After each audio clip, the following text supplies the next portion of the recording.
കേന്ദ്ര ഗതാഗത വകുപ്പ് നിതിൻ ഗഡ്കരിയുമായി മുഖ്യമന്ത്രി നടത്തിയ കൂടിക്കാഴ്ച. അതിനുശേഷം സംസ്ഥാനത്ത് പുതിയ ചില പാതകളുടെ നിർദ്ദേശങ്ങൾ സംസ്ഥാനം മുമ്പോട്ട് വെച്ചു. അതിന് അനുമതി ലഭിച്ചിട്ടുണ്ട്. കാസർഗോഡ് മുതൽ തിരുവനന്തപുരം വരെയുള്ള ദേശീയപാത 66 2025 ഡിസംബറോടെ യാഥാർത്ഥ്യം. അപ്പോൾ 2025 ഡിസംബറിന് ശേഷം അന്നയ്ക്ക് കോട്ടയത്തേക്ക് വെറും 2 മണിക്കൂറിനുള്ളിൽ പോകാം. വളരെ സുഗമമായി, നമ്മൾ വിദേശത്തൊക്കെ കാണുന്ന റോഡ് പോലെ. കാരണം പൂർത്തീകരിച്ച ചില ഭാഗങ്ങളൊക്കെ അങ്ങനെയാണ്. അതെ, അപ്പോൾ നമുക്ക് ആ റിപ്പോർട്ട് കാണാം. മുഖ്യമന്ത്രി പിണറായി വിജയനും പൊതുമരാമത്ത് ടൂറിസം വകുപ്പ് മന്ത്രി മുഹമ്മദ് റിയാസും കേന്ദ്രമന്ത്രി നിതിൻ ഗഡ്കരിയുമായി നടത്തിയ കൂടിക്കാഴ്ചയിലാണ് സംസ്ഥാനത്തിന് പുതിയ റോഡുകൾക്കുള്ള അനുമതി ലഭിച്ചത്. 7 ദേശീയപാതാ പദ്ധതികളിലായി 460 കിലോമീറ്റർ റോഡ് പുനരുദ്ധാരണം ആരംഭിക്കുന്നതിന് കേന്ദ്രം അംഗീകാരം നൽകും.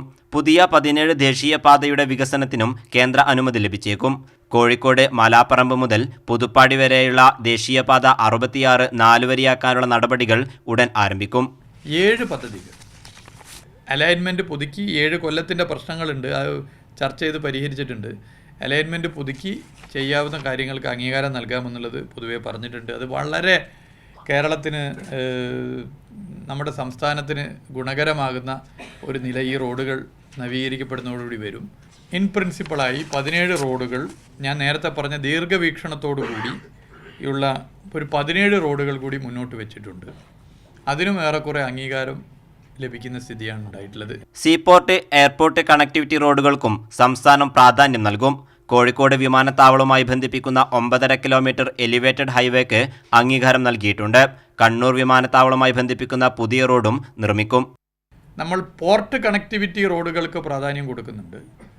എയർപോർട്ട് കണക്ടിവിറ്റി റോഡുകൾക്കും പ്രാധാന്യം കൊടുത്തുകൊണ്ട് മുന്നോട്ട് പോകുന്ന സ്ഥിതിയാണ് ഉള്ളത്. അതും പൊതുവെ അംഗീകരിക്കുന്ന ഒരു സ്ഥിതി വന്നിട്ടുണ്ട്.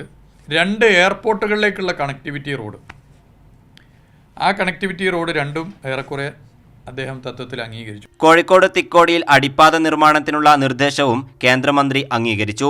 പുനലൂർ ബൈപ്പാസ് നവീകരണത്തിനുള്ള പ്രപ്പോസലും സംസ്ഥാനം മുന്നോട്ട് വച്ചിട്ടുണ്ട്. കാസർഗോഡ് മുതൽ തിരുവനന്തപുരം വരെയുള്ള ദേശീയപാത 66 2025 ഡിസംബറോടെ യാഥാർത്ഥ്യമാകും.